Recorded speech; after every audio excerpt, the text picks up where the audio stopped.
सालासर वाला जी क्या चढ़ाया जाता है? क्या चढ़ाते हैं? चोला। चोला चढ़ाते हैं ना, सिंदूर का।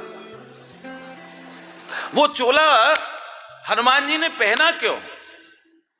उसके पीछे कारण क्या है?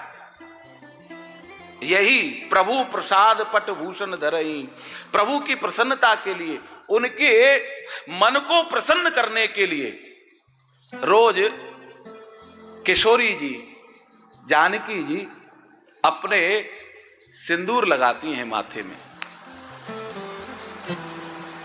ईमानदारी की बात तो यह है, सिंदूरी रंग तो यही है जो बालाजी का है।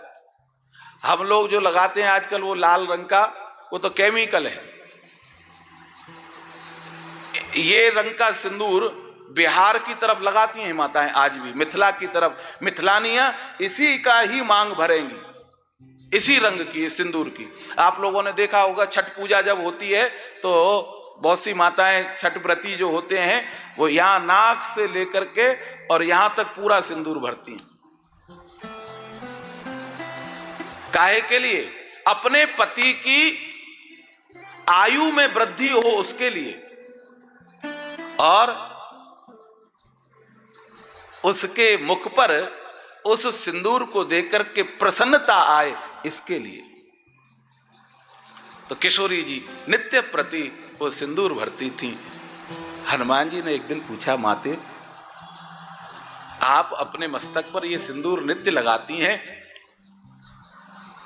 किस लिए? अब हनुमान जी तो बाल ब्रह्मचारी, उनको क्या मालूम कि गृहस्थ में क्या होता है, माताएं क्यों श्रृंगार करती हैं। पूछ लिया सहज में। माता जानकी बोली, बेटा हनुमान,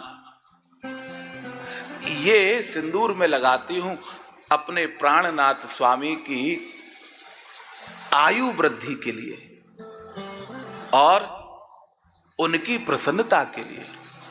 वो इस सिंदूर को भरी हुई मांग को जब देखते हैं तो बड़े प्रसन्न होते हैं। बस इतना सुनने की देर थी कि हनुमान जी महाराज तो दौड़ के गए और सिंदूर की परात लेकर के अपने ऊपर डाल ली। और जैसे ही सिंदूर की परात अपने ऊपर डाली, पूरे अंग पर सिंदूर लग गया और उस सिंदूर से के शरीर से ही भरी सभा में पहुंच गए जहां रघुनाथ जी बैठे हैं किशोरी जी के साथ में। और हनुमान जी को इस रूप में देख के सारी सभा ताली बजाने लगी, हंसने लगी। अरे देखो तो सही, हनुमान जी क्या रूप बना करके आए, क्या रूप बना करके आए। अब आश्चर्य तो हो गए। रघुनाथ जी प्रसन्न होकर के देख रहे हैं।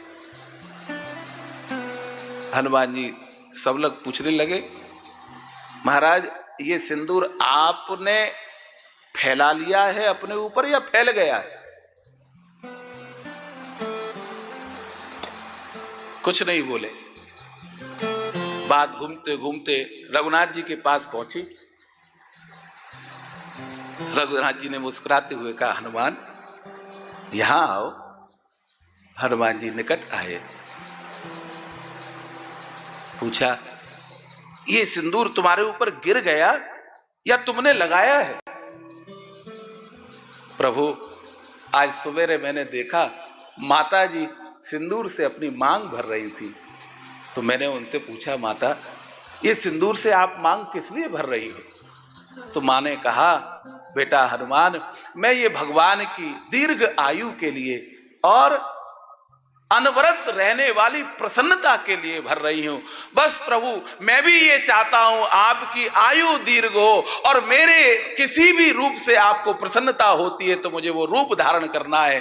मैं तो अब इसी रूप में रहूंगा, आपकी प्रसन्नता के लिए मुझे ये रूप भी स्वीकार है। अब तो हनुमान जी के इस भाव को देख करके रघुनाथ जी अत्यंत प्रसन्न हुए और स्वयं ने मंगा करके सिंदूर, हनुमान जी का प्रथम चोला रघुनाथ जी ने अपने हाथों से ही चढ़ाया कि आज से तुझे दुनिया इसी रूप में जानेगी और इसी रूप में मानेगी।